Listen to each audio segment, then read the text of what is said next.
You're listening to episode 70 of The Secular Buddhist.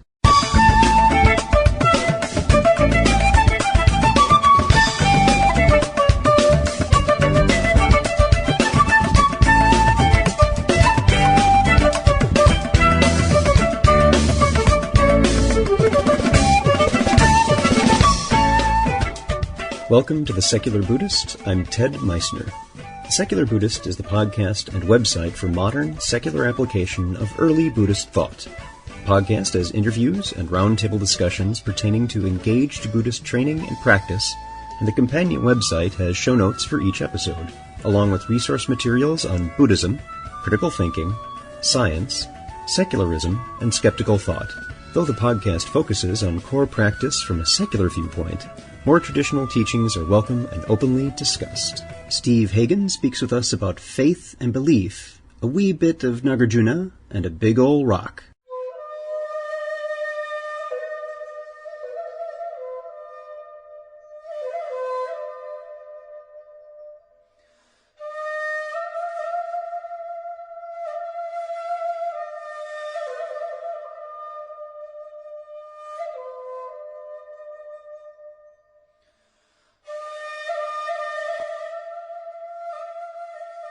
Hi, everyone.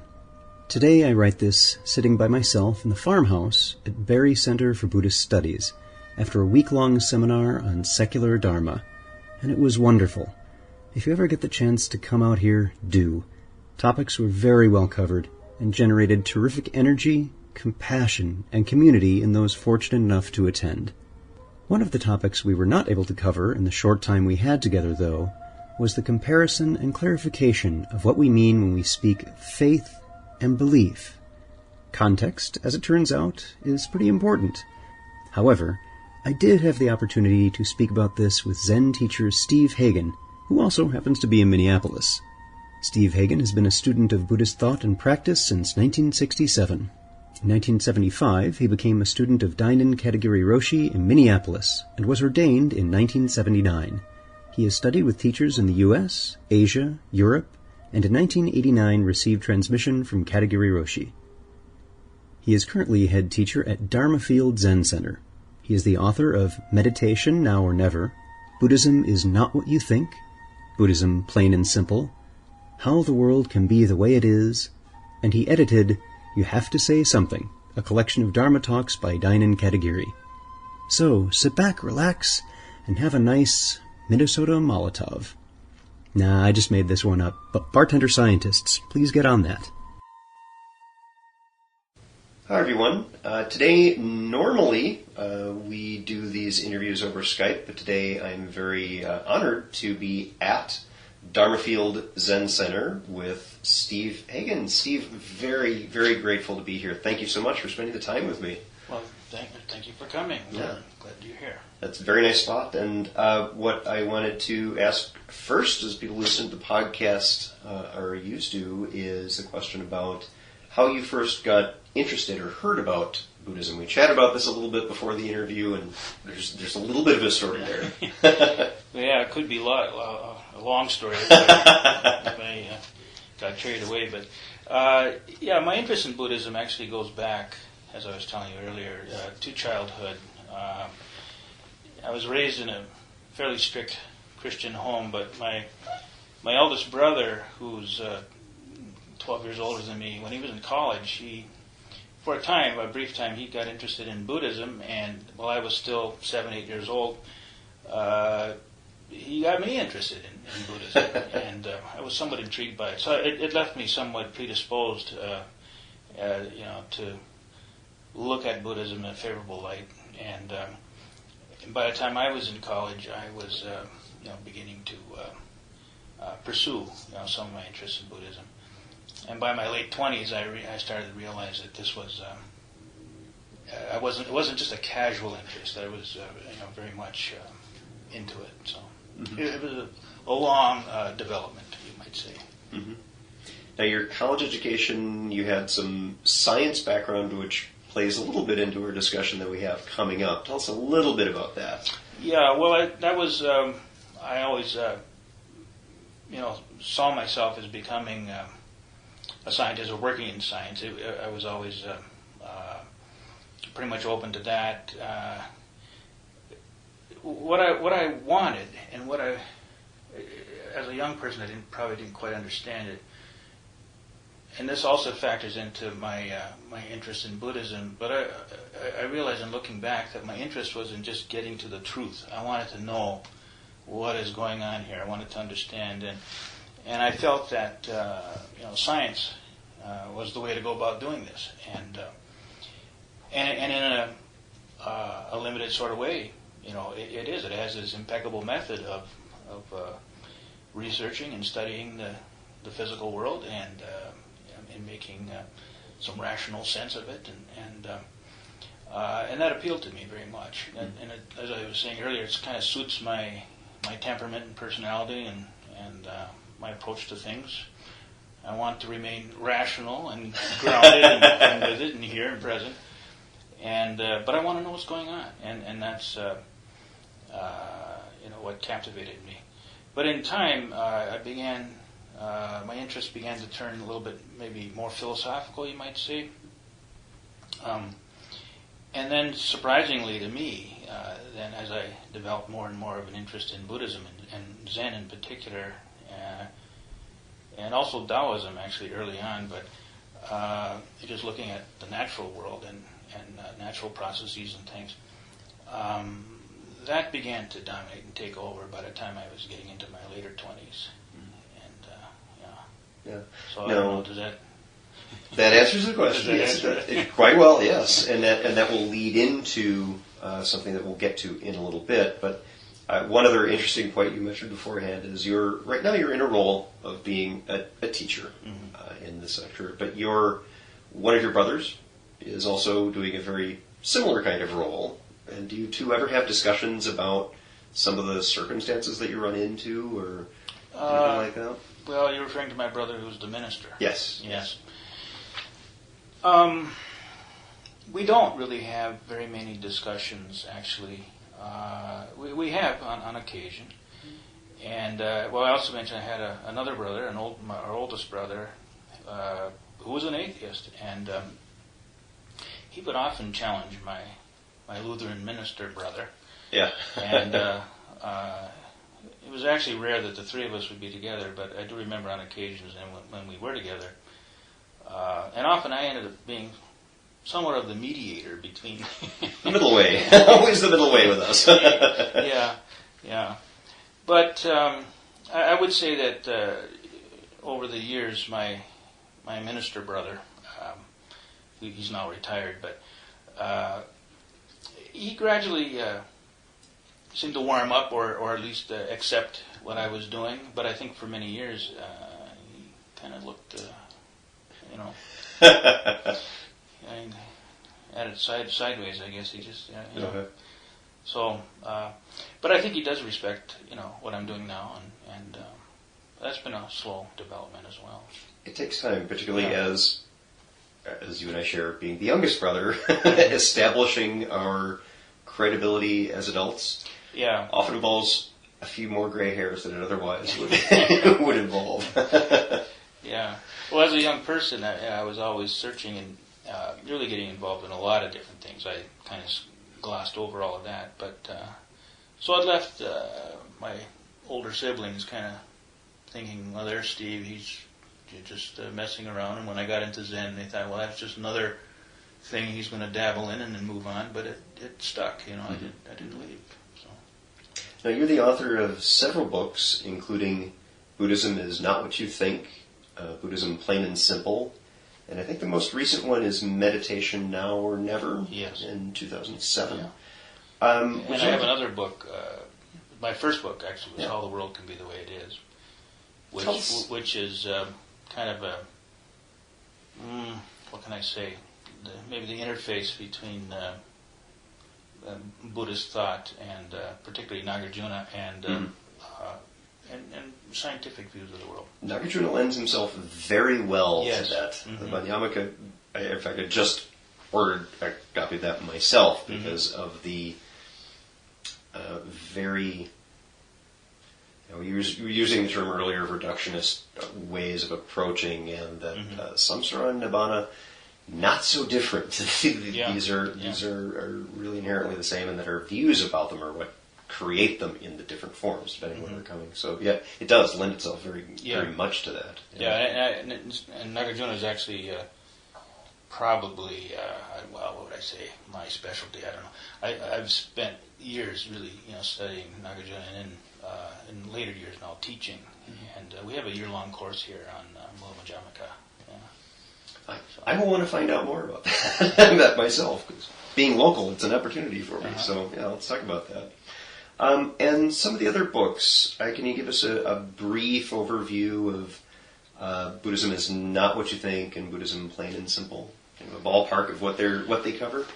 Well, what I was aiming at with Buddhism plain and simple, it was after my teacher died, and then I was working on my first book at that time, and that's all I really intended to do. I didn't really intend to start a Zen center or anything. This is Katagiri Roshi? Katagiri Roshi, yeah.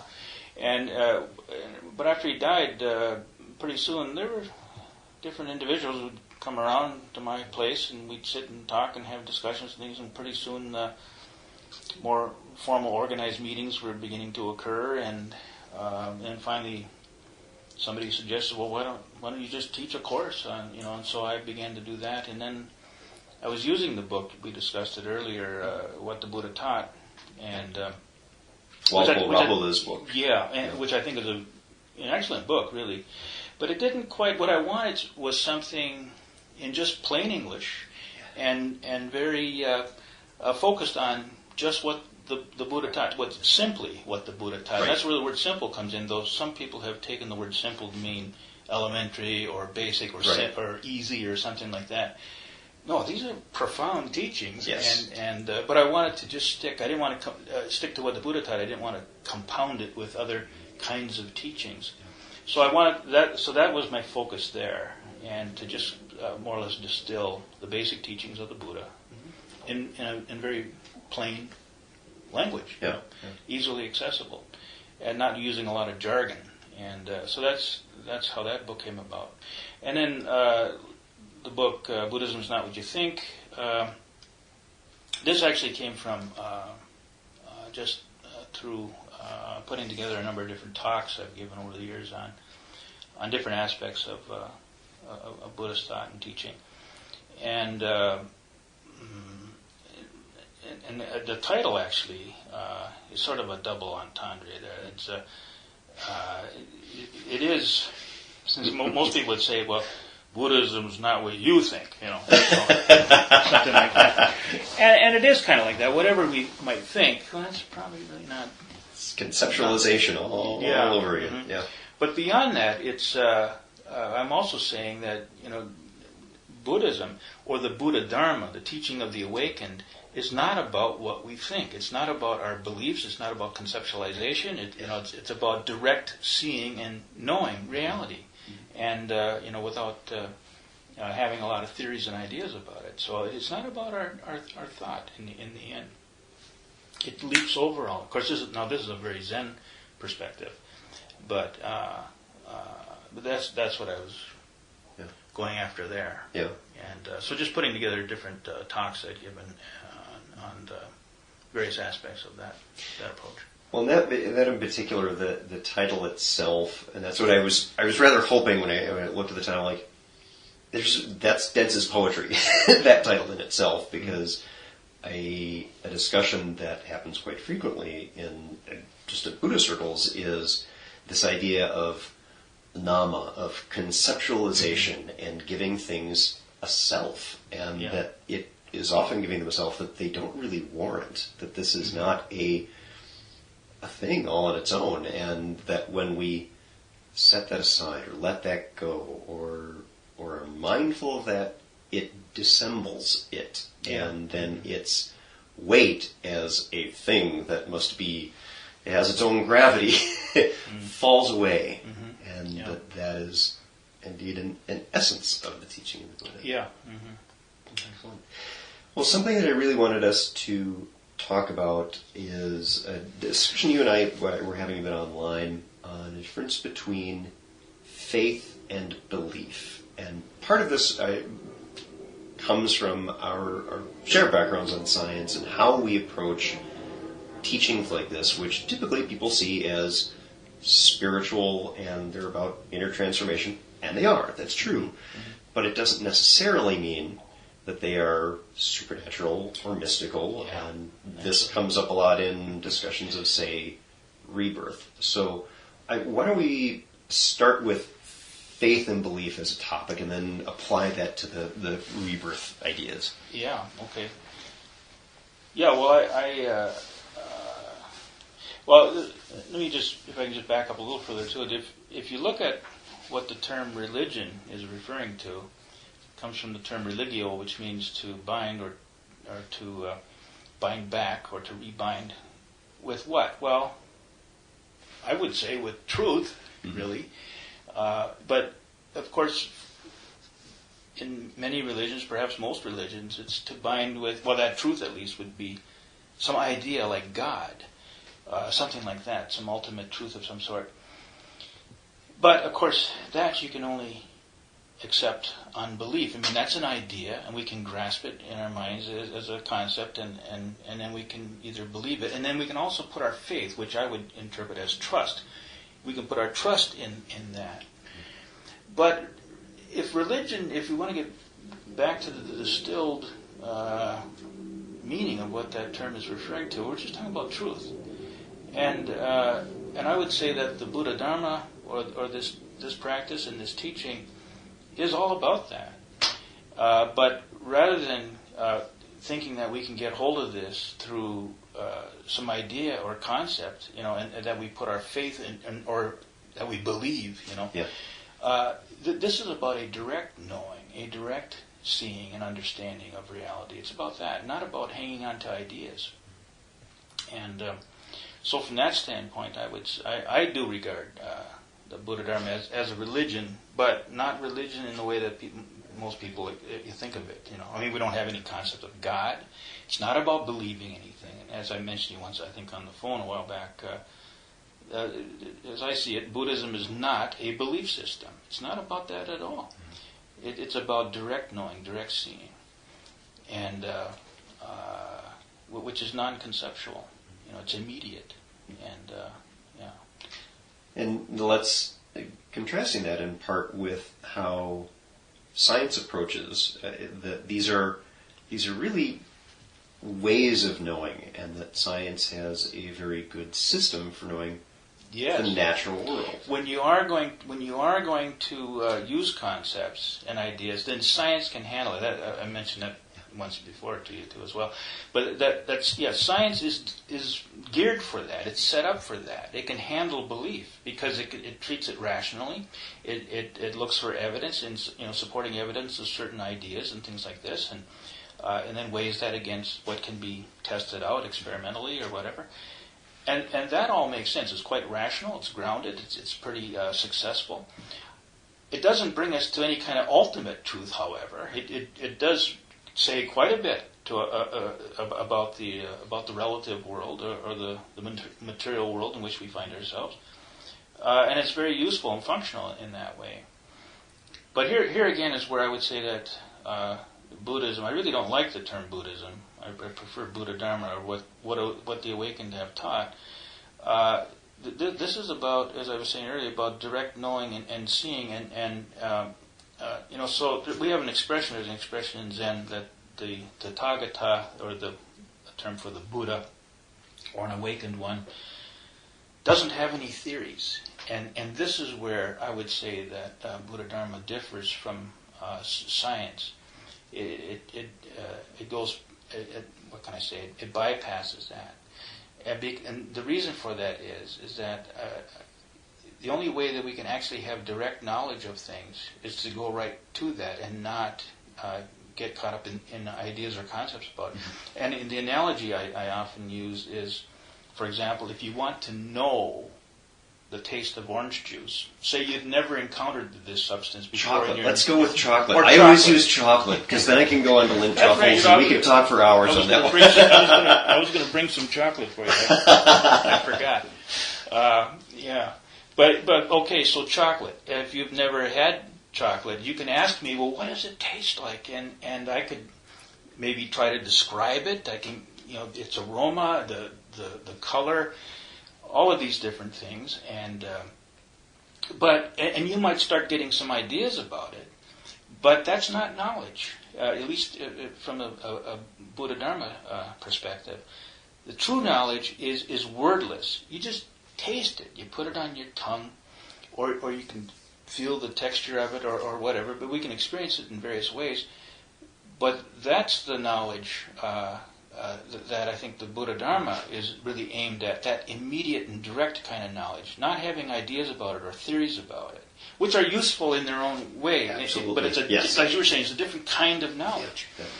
Yeah. And it always kind of remains one step removed from the actual immediate direct knowing that comes with, say, tasting the right. chocolate or the orange juice or whatever. And so that's how I would say that these two things different, these two systems, Buddha Dharma and science. Yeah, and it's interesting that if, for example, we want to know, we have an idea. We have an idea that I think heavier objects should fall faster than lighter objects. Okay, that's an idea. That is a concept. That's not an experience. Yeah. And as a concept, we can put that to the test in the real world. We can formulate and see, oh, no, we were wrong. In fact, in a vacuum, objects still fall at the same rate, proving how physics works, and that's something we can test in the real world. And that's one of the very important things with the discussion that we frequently have with science and matters of faith in the Judeo-Christian sense of religious assertions, is that scientific ideas, those concepts, those kinds of beliefs that we're talking about, are ones that are testable. We can show them to others. Yeah. Whereas with, I want to know what chocolate tastes like, I gotta have some chocolate. Yeah, exactly. And that's what... In the end, that's what we have to do. Right. And with Zen practice, or Buddhist practice, or anything that is experiential, we can be very descriptive, richly descriptive. And it's not to say we shouldn't, and that's a wonderful thing. Yeah. But we still have to try it for ourselves to really know for ourselves what that is about. And that's really what the ehipassiko, come and see, is about, is that direct experience for oneself. Yeah. Now, in our discussions, we were talking a little bit about the word faith, and we had some emails from folks listening back and listening to the podcast about this topic. And the word faith is one where you and I chatted a little bit about this online, because faith it has some connotations depending on how one is viewing it. In the traditional religious framework of the word faith, personally, when I hear that, it seems to be referring to the take it on faith. It doesn't seem to have anything beyond the accept this, and it's not something we can show you like objects falling. Yeah. It's not something like that. But in the Buddhist sense, faith, Saddha in Pali, Shraddha in Sanskrit, and forgive my butchering those of you who do this or are listening, I know my pronunciation is not so good, is very different. It's one of confidence, born of experience. And this is where there's very much a synchronicity, resonance with how science works, that this is something that we can put to the test. With this practice, is something we put to the test with our experience. Now, where we sometimes get gummed up, and this is where we can now lead into our rebirth discussion, which I always look forward to, is we have experiences, say, in meditation, where we have, say, an out-of-body experience or a memory of a past life or something. Absolutely, there's something going on, people are having an experience. But we conceptualize about that experience. It's conceptualization, yeah, exactly. And we draw conclusions about it. Yeah, exactly, yeah. And so it's thinking again. And as my book title was, Buddhism is not what you think. It's not about that. So we have to recognize when we're doing that and when we're caught up in that. And then we've now left the realm of direct experience, and we're wandering in thought once again. and in belief, in holding different ideas. Yeah, and now here's where science then can step in and test those ideas.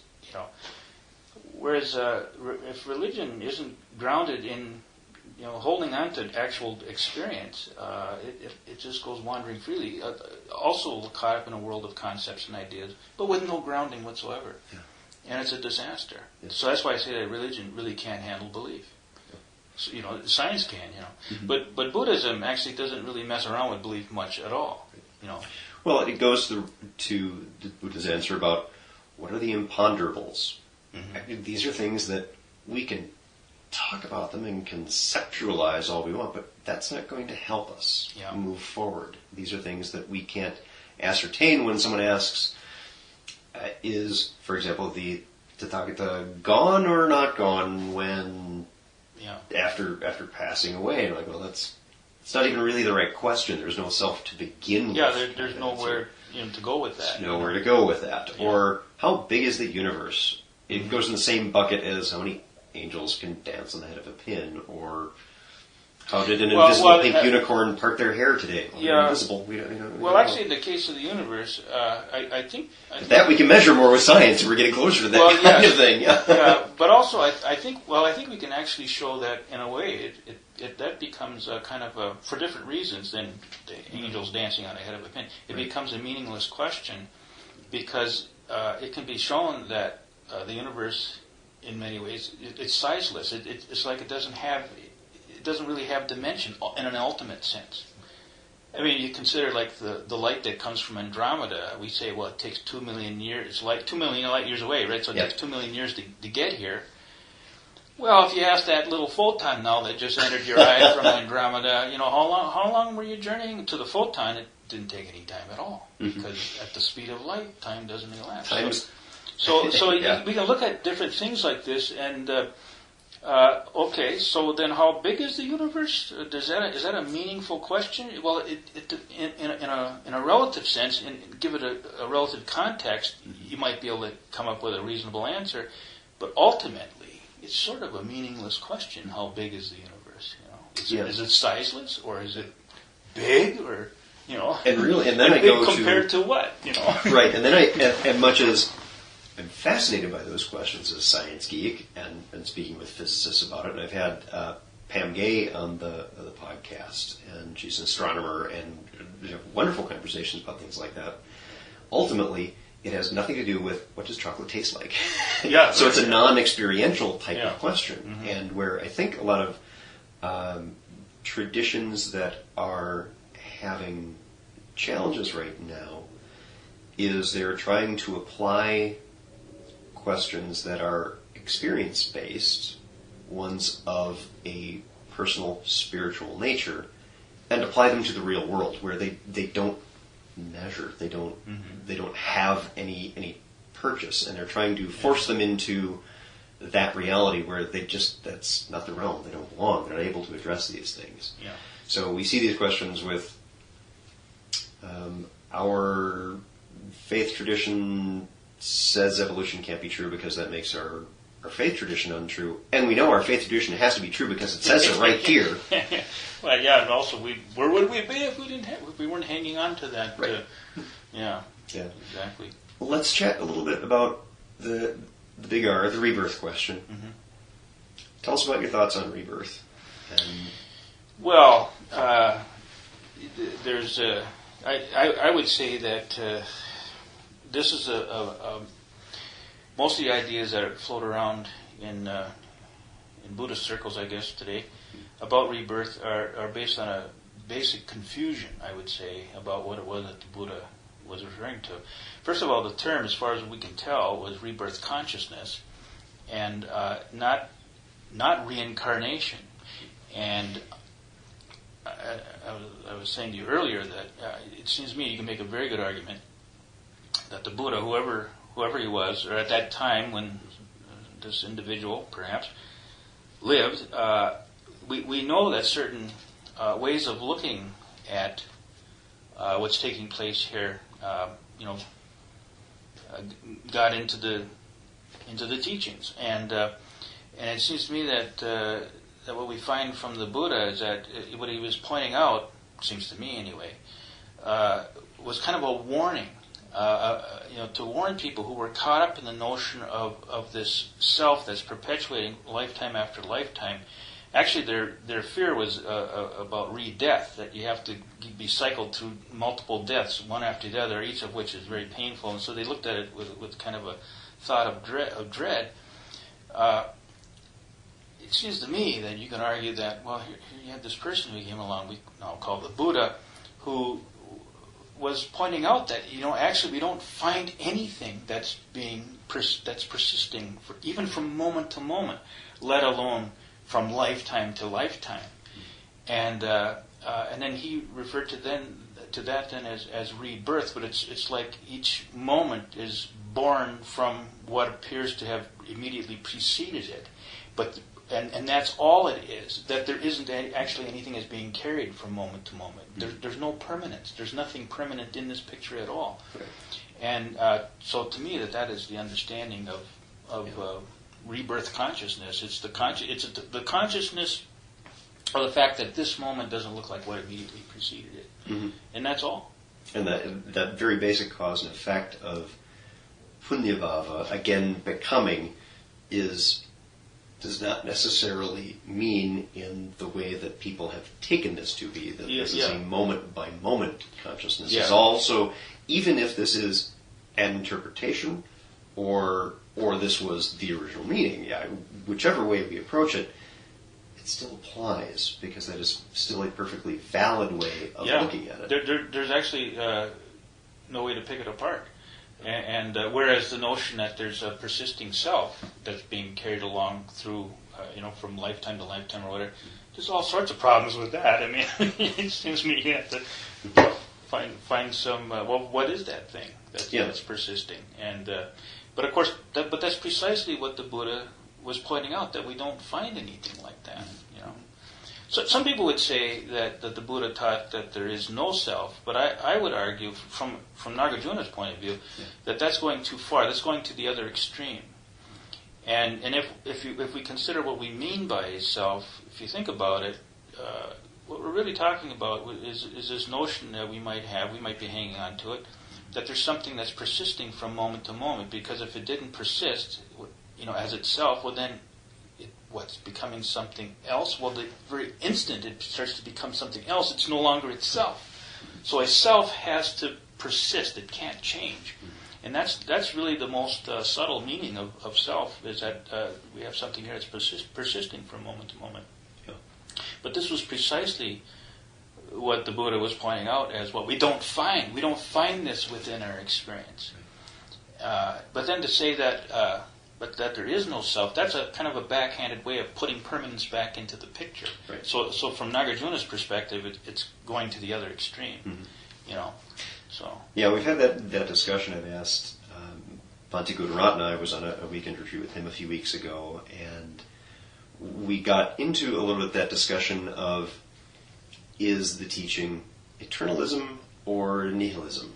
And my question to Bhante was that, it's neither eternalism nor nihilism. That's right. And I said, now, I wanted to understand why, because as I recall in reading those passages in the canon, that there wasn't really a robust explanation of why. Is it neither of those? And I said it sounded like the response was basically that isn't even the right question. That as we start with an idea of an eternal self or a self that ends, the common denominator in those interpretations is a self. Yeah. And again, we have no self. So it isn't that there is a self that continues on, eternalism. It's not that there's a self that ends, the nihilistic ideas. There's no self to begin with. It's an entirely different way of looking at it. Yeah, there's nothing that are formed. That's true.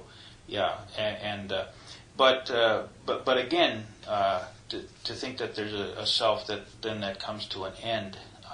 That's still kind of an insertion of permanence in the picture, Right.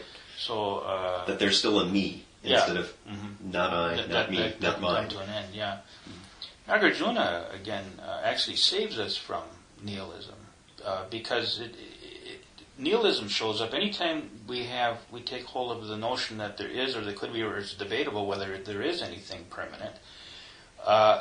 Then nihilism is right there in the picture, wedded to it. You can't get these two things apart. And Nagarjuna points this out in his the Mulamajjhana, the fundamentals of the middle way. This middle way is between these extremes, and that's actually what's directly experienced. But it can't be conceptualized the moment we think about it. We immediately go to one or the other of those extremes, and now you can't actually defend whatever it is you're trying to hold up there. Yeah. So Nagarjuna just shoots all of this Get down. straight to it. But of course, and then people want to know, well, then what's his point exactly? You can't get hold of. He's not making a point. He's just showing that anything you try to put there is flawed. It's contradictory, and you can't make any sense of the world or of a direct experience. Now, what are some of the ways that in teaching this, what are some of the positive ways we can help people understand that concept? Because that's a challenging one. Oh, it's difficult. It's very subtle. Yeah. What are some of the ways that we can help people to make that leap into it? Well, that's what I do here. Set up a center and you practice. Yeah, really, we have to practice and learn to watch our minds and to say, no, this is Zen. Zen is about learning to stand up right here, no matter what is happening, whatever befalls you, whatever comes your way. That we don't fold, we don't scream and holler, we don't run up, we don't get ecstatic, we don't get excited, frightful, fearful. We just learn to stand up here without trying to define anything or to fix anything or to insist on anything. And so we learn to just come into this moment, be here and learn to calm down, and then watch your mind. And what you're going to begin to observe finally when the mind settles down enough, you start to realize how much the mind just keeps grasping for this idea or that idea, and then the counter to each of these ideas, and then how we'll begin to argue, or we begin to long for one thing or another, we begin to hate something else. We can observe all of this, and through learning to observe that, the mind will become even more settled and still. But it is in finally allowing the mind to settle out this way that gradually now we can actually get in touch with what is being directly experienced. This is that profound knowing I was speaking of, which isn't intellectual. It isn't grasping other ideas that we then have to put our faith in, our trust in stuff like that. No, we put our trust in the fact that we are having a direct experience of reality right from the very start. All we need to do is to stop interfering with ourselves, or arguing with ourselves, or adding on to the moment in its purity state. Like the old Zen phrase, we don't need to add legs to the snake, and that sort of thing. So we have a convenient segue to Dharma Field itself. Mm-hmm. Tell us about Dharma Field. Well, I don't know, what can I say? This is a practice and learning center, as we have on our sign out front. It's here for people to come and to take up this practice of learning to settle down, to sit in an alert, quiet, settled posture, and then to watch your mind. And then we have a 5-year curriculum here on various courses. We have a repeating 1-year series of courses on the basic teachings of the Buddha. Much of that I cover in my book, Buddhism Plain and Simple, and at least 3/5 of the year, and then we go on to other things. And then there's more advanced courses that come around about every 4 years.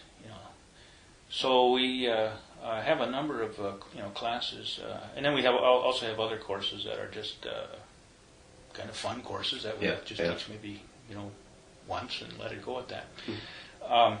So I'm giving a series of talks this summer now, for example, on kind of the physics from a Dharma point of view, you know, and talk about how our understanding is that, well, like with Wang Po, where he says that all there is the one mind, or Dogen, a great Japanese Zen master, who points out that grasses and trees, tiles and pebbles are mind, you know. And what do they mean by that? What exactly do you mean by those are mind? He's talking about physical things here, and then he's saying these are mind. So again, there's that kind of this interface between physics and some of this profound teaching. So I'll be touching on this in some courses this summer, or in some classes, I should say, not actual courses, but. So we have a lot of things like this. So but that's primarily what we are. We have a daily, ongoing daily practice here, and then many classes and teachings, and we have also sessions or meditation retreats, and that's about it. We don't have a lot of ceremony here. As you see how I'm dressed now, which I guess your listeners can't see, but Zen, basic black. Basic black, but I'm not wearing robes. I don't wear my robes. I have robes. Actually, most of my robes I've given away, but I don't wear them anymore. And we don't have a lot of ceremony. You won't find a Buddha statue anywhere in the building here. I know. I was just going to mention to the listeners that when I came into Dharma Field today, and I was aware of this already, that in the meditation hall, typically in the Zen Center, you're going to see a statue of the Buddha. You don't see that here. What do you got? We have a stone. Exactly. A nice 800-pound stone that nobody's going to steal from us, I don't think. This is, for those listening, that is perhaps a reference to a Buddha statue that was stolen a number of years ago from a different center, which was very, very light and portable, shall we say. And one time it spread its legs and it went away. And the 800-pound stone is not going anywhere. That'll be hard to move. Yeah, it'll be hard to move. So why did you choose? Tell us a little bit about that, because your approach is a little more non-specific and not heavy with the ritual that you're talking about. Right. Yeah, and well, the reason is basically I just want to help people get out of their confusion, and by having a lot of trappings and whatever, it just stirs people up for no good reason. When I was studying, Katagiri sent me to Japan, and I spent some time there, and after, months in Japan, and then doing a little bit of traveling too, wherever I went, of course, you'd always see the Buddha statue everywhere, and I visited and sat in many, many different zendos, and all around Japan, and spent time in a couple of monasteries too.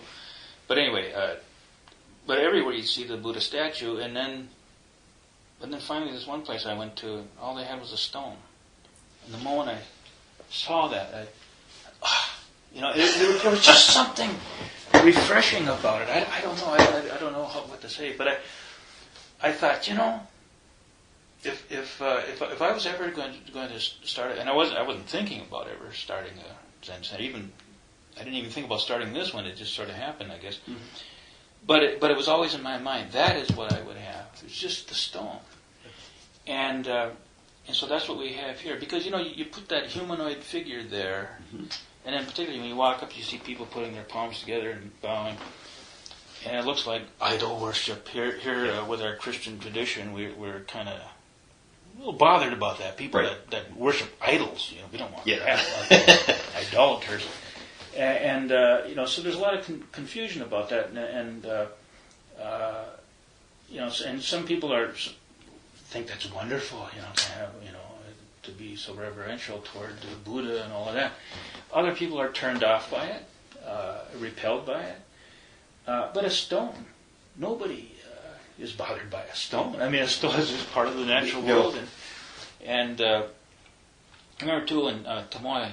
Katagiri Roshi's wife, when she came here, and she I was wondering how is she going to react to the stone, yeah. to our Buddha here. And she came around the corner, she looked at it, and then she turned back to me, and she said, what did she say now? Yeah. She said, best one. And there's a big smile on her face. And oh, good, I was relieved. So she liked it too, so I felt good about that. Yeah. But, then also, just, the stone, you need something in the room to kind of center the room and to calm. And what is that Buddha statue for? What is that image for? Well, it's not an object of worship, really. It could be, I suppose, if you want to take it that way. But the idea behind it is that, you see that human sitting there, that form, and it's exuding, just showing, that someone is sitting there with calmness, with stability, with patience, in tranquility. And, the stone exhibits all of that. It's very patient, and it sits there. It puts our little lives in perspective. That stone is ancient beyond reckoning, and here next to it, our little lives are just like little darts of flashes and specks. What is it? Walt Whitman, he speaks of that, doesn't he? If we aren't flashes and specks, what are we? But next to the stone, that's kind of how we are. And then, of course, we also have the flower there, and next to us, the flower seems so fleeting. Right. So somewhere between the life of that stone and the life of the flower, so it kind of puts our own lives in perspective. It's true. When you see a statue that's a form of some kind, particularly a person, and one that is, for many folks, as emotionally charged as a Buddha, a religious figure, an icon of some kind, we respond to that very viscerally. Yeah, right. And that can in itself lead to mental proliferation. It can help calm us, but the idea, and I noticed this myself, the same reaction I had as walking in and seeing that, was there's a difference there, and the difference was very calming, quieting.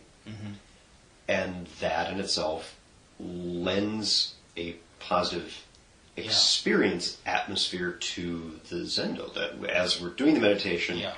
And that's what I was after. Yeah. I wanted to have something that would, ground the ground. I mean the room, just and stabilize it. And so when we step into the room, we can feel that steadiness, that quietness, that sturdiness, the calmness of the stone. So it helps in that way, because what we're doing, we're not just composing the space in the room. As we step into the room, if we're mindful of our meditation now, our meditation has already begun. It doesn't just begin when we sit down and finally the bell rings. Already, we're calming. We're composing the very space with our bodies as we step into it, and with deliberateness and awareness, of each foot as we're placing it on the floor, and moving to our place. So all of this, is being created, and I think the stone lends itself to that, in a wordless way. You don't have, because like you said, as soon as you looked at it, you felt that, and nothing has to be said. And and that itself says it very well. Nothing needs to be said. Yeah. Steve Hagen of Dharma Field Zen Center. If you want, those of you who are listening, there's of course a link to the site on the episode page for this episode. I think there might be a picture of the stone on the website. Yes, I believe there is. I think it's out there, but really, it doesn't do it justice. Come on out. There's a link to it. You can come see for yourself and experience the stillness of the stone. Steve, thank you very much for letting me come here today. Well, thank you, Ted.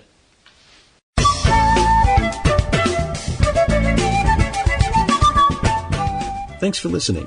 If you'd like to learn more about something you've heard in today's podcast, please come visit the companion website at www.thesecularbuddhist.com, and you'll find an entire web page devoted to this and every episode. There are also links to discussions about today's topic on the Secular Buddhist Facebook fan page. The music for the Secular Buddhist is used by permission from John Kaizan Neptune's CD Steps in Time. Additional music is provided courtesy of Monty Levinson of Taihei Shakuhachi and Rodrigo Rodriguez. Their websites are linked on The Secular Buddhist on the About Music page. Until next time, remember, every moment you have a choice. Make it the best you can. See you next time on The Secular Buddhist.